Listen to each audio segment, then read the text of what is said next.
Hey guys, I'm Adam with Firehouse Canine Academy. In this video, we're going to talk about prong collars. Prong collars are a great tool of communication between you and your dog. However, knowing the proper way to use them, size them, and what to look for when you're going to buy one is so important. Otherwise, you can not only ruin your training, take back steps, but you could really cause some serious harm to the dog. The Firehouse Canine, we use and recommend a brand called Springer. They're pretty much the industry standard for training collars, prong collars, etc. We like them because they're lightweight, easy to use, but most importantly, the way they're made is they have rounded tips here, so they don't dig in and necessarily cut the dog.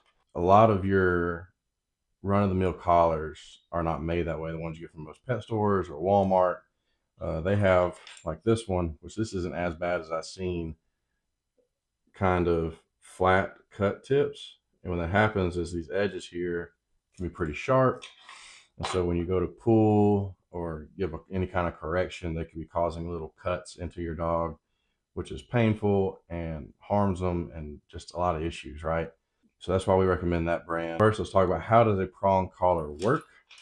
It applies pressure to the dog in whichever direction you pull to effectively communicate what you're wanting the dog to do or where you want it to go.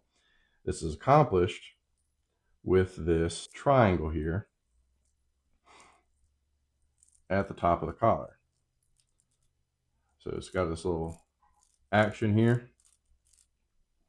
And what that does is when you pull one way or the other, you can see it'll tighten up one side or the other. Or if you pull directly back, it does both. To use it, you're going to clip into this ring here, not the big circle. And that's how you engage the action on the collar. Now, this ring is called the dead ring.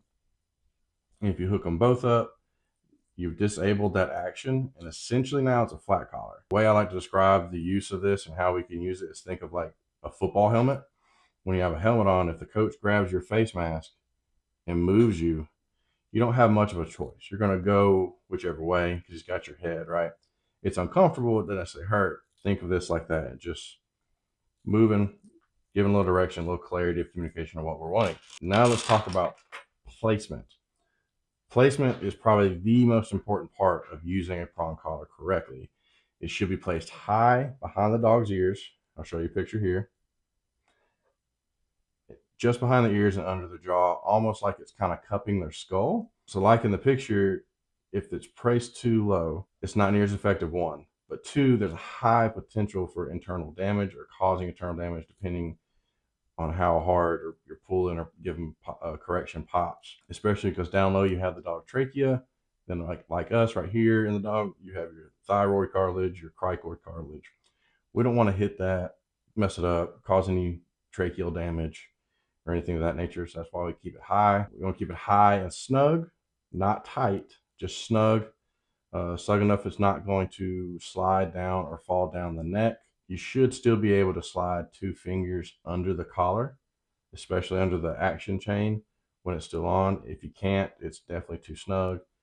You might have to play around with it and find the right size as far as how many links you need. If you need to add links or take away, either way, all you do is pinch right here and they pop out. Take one out and then slide it back in or add one, just like that. It's that simple. Try to keep them as even on both sides as possible though. So to determine the correct gauge for your dog is depending on the dog's weight. There's a chart here I'll put for Springer's collars that they recommend based on the weight. But now once you have the collar properly sized and placed on the dog, there's a very important step before you start using it. You want to take 2 or 3 days and let your dog wear it without using it. You don't even clip to it, don't anything. Just put it on the right place, and just let them wear it for a few minutes, 3, 4, 5 minutes, and do nothing, and then take it off. I also recommend when you put it on, pay treats high value. When you take it off, pay them high value. This will cause them to like the collar. Do it 2 or 3 times a day, on and off. Again, we're not going to use it. Make sure they're supervised while they have it on. Don't put it on and let them run outside in the yard and play. because if they fall on it, hit something that could hurt them, right? That is how you desensitize them to the collar. So now it's just part of their daily routine. They don't think anything of it. Because if you were to put it on them and then immediately start popping, they're going to know that collar is what caused it. You're going to have a rough time getting it back on. So lastly, let's talk about safety. All the previous information plus this, we always highly recommend using what's called a safety clip. And when you have the dog on a prong, you have the leash to the prong. Well, this you're going to connect to the flat collar, and then this side to another part of the leash.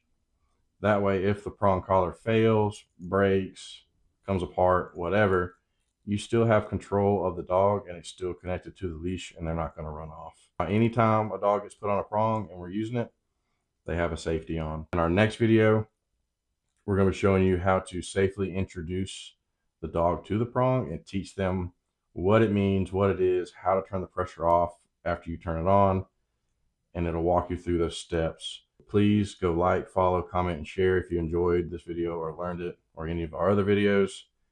Please DM us if you have any questions. We'll be happy to answer and help. See y'all later. At ease.